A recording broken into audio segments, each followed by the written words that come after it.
Senator Roberts, I'll go to you. Thank you. As a servant to the people of Queensland and Australia, I support Senator Hanson's motion to refer the issue of treatment options for young people with gender dysphoria to an inquiry. It's a simple fact that the model of gender affirmation is completely experimental. More likely, and that's at best, more likely it's mutilation and debasement of children. Gender affirmation treatment is putting children who feel confusion about their gender at a young age on the pathway to life-altering hormone blockers and irreversible surgery. It's butchery when children need something else. Some feelings of confusion. People seem to have difficulty accepting this. Some feelings of confusion are completely normal as teenagers make their way through puberty and experience many new changes to their body. Left alone or dealt with by counselling and therapy and love, in the severe cases, these feelings almost always resolve themselves. That is fact. Children need love, compassion, support, respect. I have a relative who had gender dysphoria much of her life. She contemplated gender surgery. She decided to start the process. She made the decision, and before doing so decided she would not adopt chemicals or surgery. She and her doctor wife came to accept her dysphoria. They are now proud parents of a lovely young child. We accept and love her regardless of her decision. I have a friend who did change gender the opposite way, from male to female. Another lovely person. These people need to be accepted. But children need support and counselling and love, not chemicals, not scalpels. The alternative, as I said, to this gender affirmation is leaving kids to work through their issues lovingly with support and counselling and therapy. The alternative is gender affirmation. Gender affirmation involves telling children that sex is just an arbitrary concept. That's a lie. An arbitrary concept that you can choose to be a boy or a girl whenever you want, and with a click of a fingers you can change teams with little to no consequences. Introducing this idea around the time of puberty and of other feelings of confusion is a dangerous, risky cocktail. Right at the time children are feeling most confused, they're told nothing is real and that everything will be fixed if they simply switch teams. The gender affirmation witch doctors won't tell children that fully committing to pretending to be a boy or girl if you weren't born that way simply isn't simple. Basic biology gets in the way.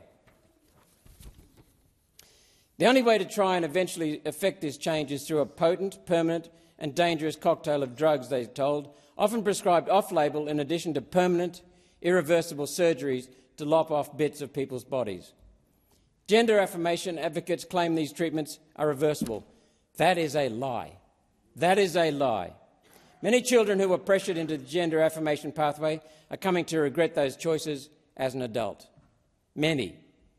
Detransitioners are a growing community of adults who now find they will never fully embody their target gender, yet are unable to return to the gender they were born due to the irreversible effects of gender affirmation drugs and surgeries. Instead, they're left dependent on expensive cocktails of gender hormone drugs for the rest of their life. The real winner out of the gender affirmation pathway is Big Pharma, being delivered waves upon waves of medication-dependent consumers for life. It's worth billions of dollars, despite the small number of people. The victims of the gender affirmation pathway, though, are left destitute, with no accountability for the outcomes that extremists in the gender cult pushed onto them from an adolescent age. Extremists like senators in this chamber, for whatever reason. It's important to keep in mind the issue that's trying to be fixed here. Feelings of confusion or stress in children going through adolescence. There's no longitudinal evidence that the gender affirmation pathway leading to gender reassignment fixes the core issue. There's much evidence that it does not and does enormous harm. In fact, the transgender community is at the highest risk of suicide of nearly any community in the world. Why?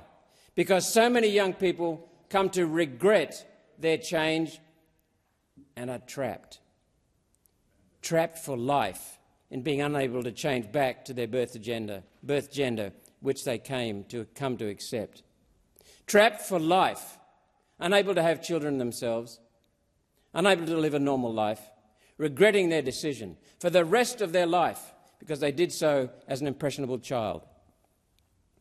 Whether that's because they're simply predisposed or to psychological distress, or that distress is created or compounded by the failed gender affirmation pathway, that's difficult to say. What can be said, however, is that if reassignment surgeries and drugs are meant to be a cure for psychological distress in children, they have absolutely and obviously failed. They're failing many, many children.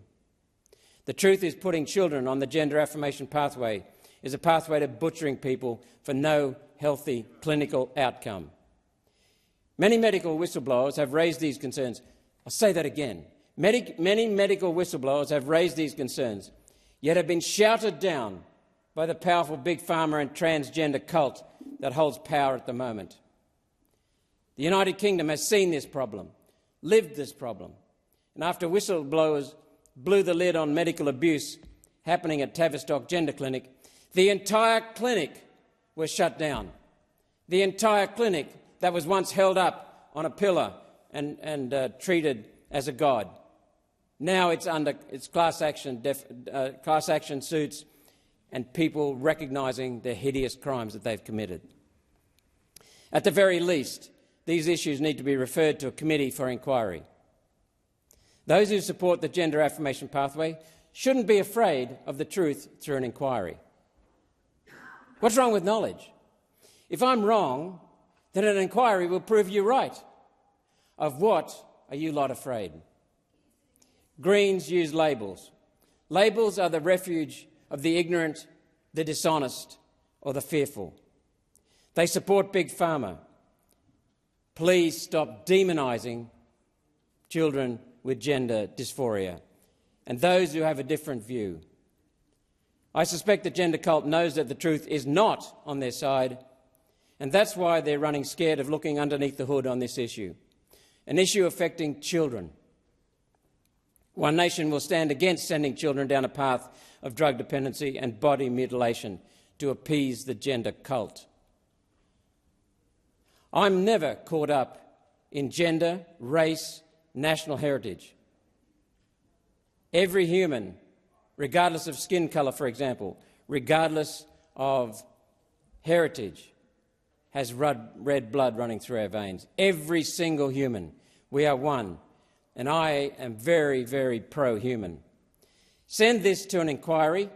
Get to the facts on what will actually help children. Until then, leave our kids alone. Senator Bragg.